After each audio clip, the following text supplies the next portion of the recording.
కాకినాడ జిల్లాలో ఏలేరు రిజర్వాయర్కు వరద ముప్పు పొంచి ఉంది. ఎగువన ఉన్న విశాఖ ఏజెన్సీ నుంచి వాగులు వంకల ద్వారా ఇన్ఫ్లో ఎక్కువగా వస్తోంది. ఇప్పటికే 1500 క్యూసెక్కుల నీటిని అధికారులు దిగువకు విడిచిపెట్టారు. దీంతో డిప్యూటీ సీఎం పవన్ కళ్యాణ్ నియోజకవర్గం పిఠాపురానికి వరద ముప్పు ఉంది.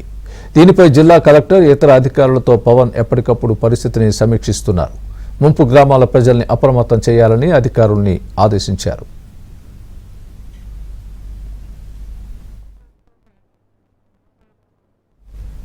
దీనికి సంబంధించి మరింత సమాచారం ఏలూరు ప్రాజెక్టు నుంచి మా ప్రతినిధి అప్పారావు అందిస్తారు. అప్పారావు, కాకినాడ జిల్లాను ఏలేరు రిజర్వాయరు భయపెడుతోంది. ఎగువ నుంచి భారీగా వస్తున్న వరదతో పెద్ద ఎత్తున రిజర్వాయర్ నుంచి నీరు కిందకి వదిలేస్తుండటంతో కాకినాడ జిల్లాలో దాదాపు 7 మండలాలు భయం గుప్పిట విలవిల్లాడుతున్నాయి.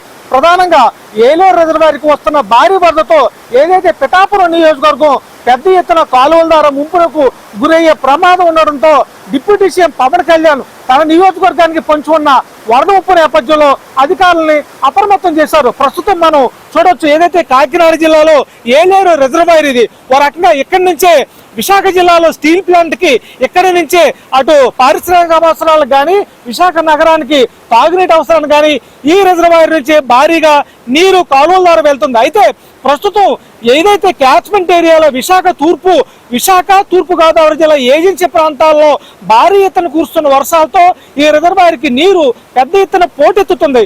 వాస్తవానికి రిజర్వాయర్ పూర్తి స్థాయి నీటి నిల్వ సామర్థ్యం 24 టీఎంసీలు కాగా ప్రస్తుతం 23 టీఎంసీల వరకు వరద నీరు వచ్చి చేరుతుండటంతో తప్పనిసరి పరిస్థితుల్లో నిన్న రాత్రి నుంచి ఈ రిజర్వాయర్ నుంచి దాదాపుగా 1500 క్యూసెక్కుల నీటిని వరద నీటిని కిందకి విడుదల చేశారు. చూడొచ్చు, మనం ఏదైతే విజువల్లో కనిపిస్తుందో వరద నీటిని విడుదల చేయడంతో ఉధృతంగా వరద నీరు దిగువకు ప్రవహిస్తుంది. అయితే వరద నీరు పూర్తిగా కాకినాడ జిల్లాలో ఏదైతే ప్రతిపాడు, ఏలేశ్వరం, జగ్గంపేట, కిర్లంపూడి, పెద్దాపురం, సామర్లకోట మండలాల మీదుగా ఈ నీరు సముద్రంలో కలుస్తుంది. అయితే ప్రధానంగా ఈ వరద నీటి విడుదల చేయడంతో డిప్యూటీ సీఎం పవన్ కళ్యాణ్ నియోజకవర్గమైన పిఠాపురం, గొల్లపురం మండలాలకి ముంపు భయం ఎక్కువగా పొంచి ఉంది. ఈ నేపథ్యంలో అధికారులు అప్రమత్తమయ్యి ఎప్పటికప్పుడు ముంపు పెరిగితే తక్షణం కూడా బాధితులు ఆదుకోవడం కోసం ఆహారాలు కానీ నిత్యావసర వస్తువులు కానీ మందులు కానీ సిద్ధం చేశారు.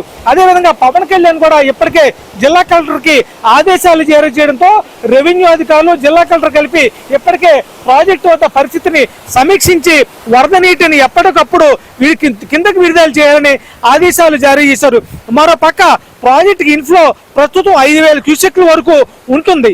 అయితే ప్రస్తుతం బంగాళాఖాతంలో అల్పపీడనం ఏర్పడిన నేపథ్యంలో మరో 3 రోజులు జిల్లాకి భారీ వర్ష సూచన హెచ్చరిక జారీ చేశారు. అదేవిధంగా ఎల్లో అలర్ట్ కూడా జిల్లాకి జారీ అయింది. ఈ నేపథ్యంలో ప్రాజెక్టుకు వరద నీరు మరింత పెరిగే అవకాశం ఉండడంతో ఎప్పటికప్పుడు దిగువకు వరద నీరు వదిలేస్తున్నారు.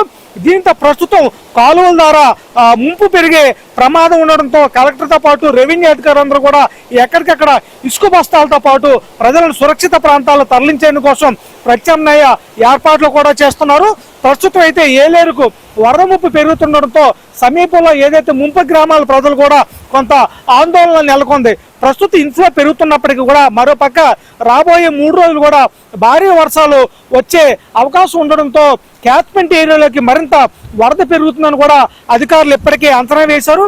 ఈ నేపథ్యంలో జిల్లా వ్యాప్తంగా వరదకు సంబంధించి ముంపు పెరిగితే ఏం చేయాలని దాని మీద బాధ్యతలు ఆదుకోవడం కోసం ఇప్పటికే కలెక్టర్తో పాటు ఇతర అధికారులు కూడా నిత్యావసర వస్తువులతో పాటు ఏదైతే ముంపు గ్రామాల ప్రజల్ని సురక్షిత ప్రాంతాలు తరలించేందుకు కూడా ఏర్పాటు చేస్తున్నారు. మరోపక్క ఇప్పటికే డిప్యూటీ సీఎం పవన్ కళ్యాణ్ కూడా తరచూ జిల్లా అధికారులతో పాటు ఏలేరు రిజర్వాయర్ అధికారులు కూడా ఎప్పటికప్పుడు పరిస్థితి సమీక్షిస్తున్నారు. ఏదైతే ఎక్కడ ప్రాణ ఆస్తి నష్టం లేకుండా ప్రభుత్వం పకడ్బందీ చర్యలు తీసుకుంటుందని కూడా కలెక్టర్ ఏబిఎన్కి వివరించారు. ఏలేరు రిజర్వాయర్ నుంచి కెమెరా పర్సన్ శ్రీనివాస్తో చుక్కాపురం ఏబిఎన్.